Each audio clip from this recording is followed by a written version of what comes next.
தோழர்களே, நான் சுந்தரவள்ளி. அடுத்தடுத்த 6 சர்வே வெளியா இருக்குங்க.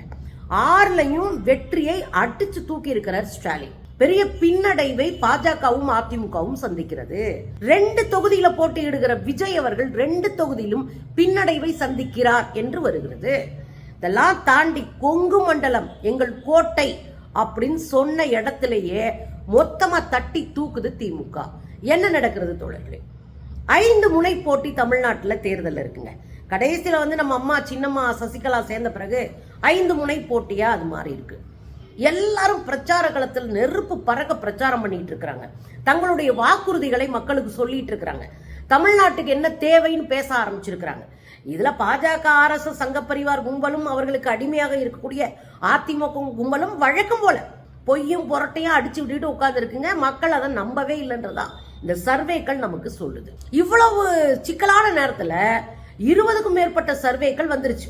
நாமளே பல சர்வேக்களை பேசியிருக்கோம். சமீபமா பாத்தீங்கன்னா ஒரு 6-7 இந்த வாரம் மட்டும் வந்திருக்கு. இன்னும் சொல்ல போனா லோக்கல்ல இருக்கிற மீடியாவும் நிறைய சர்வேக்களை வெளிப்படுத்திட்டு இருக்கிறாங்க. ஒன்னு ஆனந்த விகடன், தந்தி டிவி, புதிய தலைமுறை டிவி, இங்கிட்டு நக்கீரன், நிறைய ஊடகங்கள் தங்களுடைய கருத்து கணிப்புகளை வெளியிட்டு இருக்காங்க. மக்களை சந்திக்கிறாங்க, கேட்கிறாங்க. இது அப்படியே போயிட்டு இருக்கும்போது இந்த வாரம் மட்டும் 6க்கும் மேற்பட்ட சர்வே வந்திருக்கு. இந்த 6க்கும் மேற்பட்ட சர்வேலையும் 172ல இருந்து 179 வரை திமுக வெற்றி அடைவதற்கு வாய்ப்பு இருக்கிறது அப்படின்னு சொல்றாங்க. இந்த 160ல இருந்து 179 வரைக்கும் அவங்க பேசிட்டே இருக்கிறாங்க. எல்லா ஊடகங்களும் எல்லா சர்வேயும் அதான் சொல்லுது. 160ல இருந்து 179 வரைக்கும் வாங்குறதுக்கான வாய்ப்பு இருக்குன்னு எல்லா சர்வேயும் சொல்லுது. இதுல அதிர்ச்சிகரமான சம்பவங்கள் பல சுட்டி காட்டப்பட்டிருக்கு. அக்னி நியூஸ் அப்படின்னு ஒரு சர்வே, அந்த நியூஸ் சர்வே, அக்னி நியூஸுடைய சர்வே. அந்த சர்வே என்ன சொல்லுது அப்படின்னா, பெரம்பூர்லயும் திருச்சி கிழக்குலையும் நம்ம அண்ணன் விஜய் நிக்கிறாரு. அந்த 2 தொகுதியிலும் விஜய்க்கு மிகப்பெரிய பின்னடைவு ஏற்படும். நீங்க விஜய் கட்சி ஜெயிச்சு ஆட்சியை பிடிக்கிறதெல்லாம் அப்புறம் இருக்கட்டும். விஜய் கட்சி தலைவருங்க, அவருக்கு ஒரு அடையாளம் இருக்குன்னு சொல்லப்படுது. அவர் பின்னாடி லட்சக்கணக்கான மக்கள் திரள்றாங்கன்னு பேசப்படுது. அப்படி இருக்கும்போது 2 தொகுதியில் அவர் நின்னதே மக்கள் மீது அவருக்கு இருக்கிற சந்தேகத்தை காட்டுது. அதை தாண்டி 2 தொகுதியிலும் மிகப்பெரிய பின்னடைவை சந்திக்கிறார். இன்னொரு விஷயம் என்னன்னா, இந்த 2 தொகுதியும் சிறுபான்மை மக்கள் அதிகமாக வசிக்கக்கூடிய தொகுதி. அதுலயே விஜய் கைவிடப்பட்டிருக்கிறார். அதற்கு காரணம், இந்தியா போன்ற ஒரு மிக மோசமான சூழ்நிலையில் இருக்கக்கூடிய ஒரு நாட்டுல சிறுபான்மை மக்கள் நசுக்கப்படுகிற போது வேடிக்கை பார்த்தவர் நம்ம அண்ணன் விஜய். சிறுபான்மை மக்கள் தாக்கப்படுகிற போது, அவர்கள் உரிமைகள் பறிக்கப்படும் போது, இடஒதுக்கீடு பறிக்கப்படும் போது ஒரு வார்த்தை கூட அதை பத்தி பேசல. அதுல சிறுபான்மை மக்கள் மிகப்பெரிய கோபத்துல இருக்கிறாங்க. அதுல தமிழ்நாட்டுல எல்லாருக்கும் அரசியல் தெரியும். அதை முதல் விஜய் தெரிஞ்சுக்கணும். விஜய்க்கு அரசியல் தெரியாதுன்றதுனால நம்மளெல்லாம் முட்டாள் நினைச்சிடக்கூடாது. இதுதான் இந்த கருத்து கணிப்புல ரிஃப்ளெக்ட் ஆகுது. அவர் போட்டிக்கு நிக்கிற இடத்துல தோத்து போறாருன்னு கருத்து கணிப்புகள் சொல்ல ஆரம்பிச்சிச்சு. பல கருத்து கணிப்புகள் அது சொல்லுது. இதுல இன்னொரு விஷயம் என்னன்னா, திருச்சியில 9 தொகுதி, சென்னையில 16 தொகுதி இருக்கு. இந்த திருச்சியில 9 தொகுதியும் திமுக தட்டி தூக்க போகுது. சென்னையில 16 தொகுதியும் திமுக தட்டி தூக்குது. அப்புறம் 2லையுமே அண்ணன் காலி ஆகுறாருன்னு சொல்லப்படுது. இன்னொரு முக்கியமான செய்தி என்ன தெரியுங்களா? 12 மாவட்டங்கள், 12 மாவட்டங்கள்ல அதிமுக 0, ஒரு தொகுதி கூட ஜெயிக்காது 12 மாவட்டத்துல அப்படின்னு சொல்லப்படுது. அது என்னென்ன மாவட்டங்கள் தெரியுங்களா? திருவண்ணாமலை, சென்னை, நீலகிரி, கரூர், திருச்சி, பெரம்பலூர், திருவாரூர், தஞ்சை, மயிலாடுதுறை, ராமநாதபுரம், அரியலூர். இந்த 12 மாவட்டங்களிலும் 0 வாங்குறாங்க. யாரு? அதிமுக கூட்டணி 0. 12 மொத்தமா தட்டி தூக்குறாங்க. இன்னொன்னு நமக்கு நல்லா தெரியுங்க, அதிமுக பலமான ஒரு மாவட்டமா இருக்குன்னா அது கொங்கு மண்டலம், கோவை மாவட்டம். இந்த முறை கோவை மாவட்டத்துல 4 தொகுதி கூட அதிமுக வராது அப்படின்னு கருத்து கணிப்புகள் சொல்லுது. கோவை மாவட்டத்துல 10 தொகுதிகள் இருக்கு. கோவை மாவட்டத்துல மட்டும் 10 தொகுதிகளும் அதிமுக ஜெயிச்சது உண்டு. கடுமையா அதிமுக கோவை எங்கள் கோட்டை அப்படின்னு சொல்லிட்டு இருந்தாங்க. அதனாலதான் அதிமுக முதுகுல ஓட்டிக்கிட்டு ஒட்டுண்ணி மாதிரி இருந்து பாஜக கோவையை கைப்பற்ற பாக்குது. ஏன்னா அவங்க நோக்கம் அதிமுகவை காலி பண்றதான். அவங்க நோக்கம் திமுக கூட மல்லு கட்டுறதெல்லாம் கிடையாது. அதிமுகவை காலி பண்ணிட்டு 2வது இடத்துக்கு வரணும். அதுக்கப்புறம் மல்லு கட்டி சண்டையை போட்டு கலவரத்தை தூண்டி விட்டு முதல் இடத்துக்கு வரலாமா அப்படின்றத அவங்களுடைய நோக்கம். அதனால அதிமுக முதுகுல ஒட்டிட்டு தெரியுதுங்கன்னு வச்சுக்கோங்களேன். இப்ப என்ன ஆகி போச்சுன்னா, கொங்கு மண்டலத்துல வலிமையா இருந்த அதிமுக சரிய ஆரம்பிச்சிருக்கு. 4 சீட்டு தான் ஜெயிக்கும் அப்படின்னு புள்ளி விவரங்கள் இந்த 6லயுமே சொல்லுது. 4 சீட்டு தான் ஜெயிப்பாங்களாம். மிச்சம் இருக்கிற 6 சீட்ல திமுக ஜெயிக்கும். இதுக்கு ஒரு பக்கா பிளான் இருக்குங்க. நீங்க கரூரவே வச்சிட்டு இருந்த செந்தில் பாலாஜிய கொங்கு மண்டலத்தினுடைய பொறுப்பாளரா போட்டாங்க. போட்டதுல இருந்து அவர் இங்கே வந்து தங்கிட்டாரு, கோவையில தங்க ஆரம்பிச்சிட்டாரு. முழுக்க ஒரு 5 வருஷங்களா களத்துல நின்று களமாடிக்கிட்டு இருந்தாரு. அதனுடைய ரிசல்ட் நமக்கு தெரிஞ்சது. கோவையில எப்படியாவது அண்ணாமலை ஜெயிச்சிருவாப்லன்னு சத்தியம் பண்ணானுங்க. அங்கேயே அண்ணாமலை ஜெயிக்க விடாம தட்டி தூக்குனாரு செந்தில் பாலாஜி.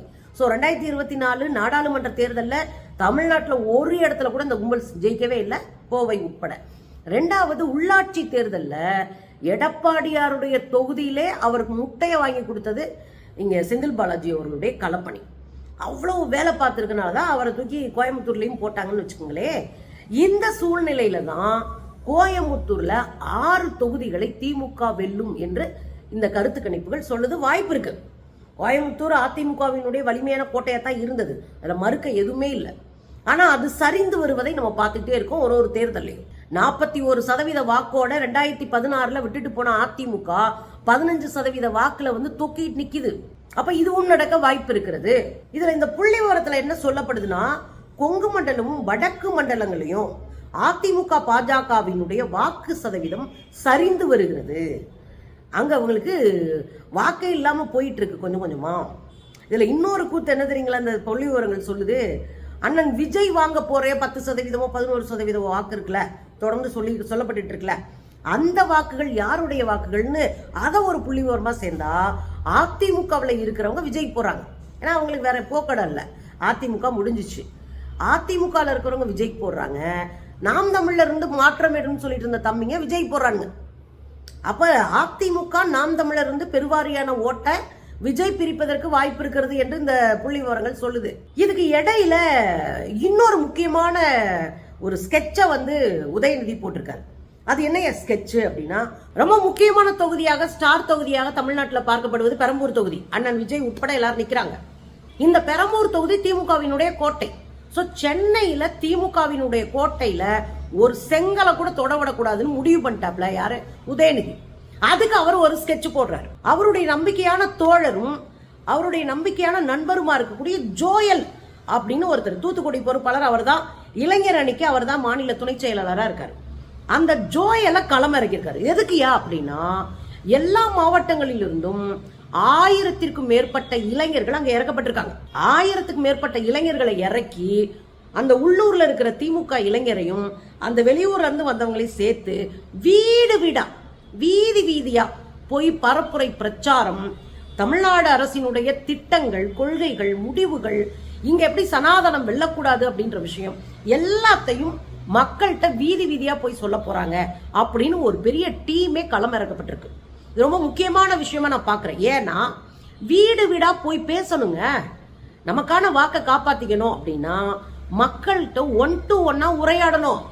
ஒரு 200 பேர் திரண்டு ஒரு தெருவை ஃபுல்லா போய் மக்களை வீடு வீடா சந்திச்சாங்கன்னா, அல்லது ஒரு 10-15 பேர் கொண்ட குழு கூட போதுங்க ஒரு தெருவுக்கு.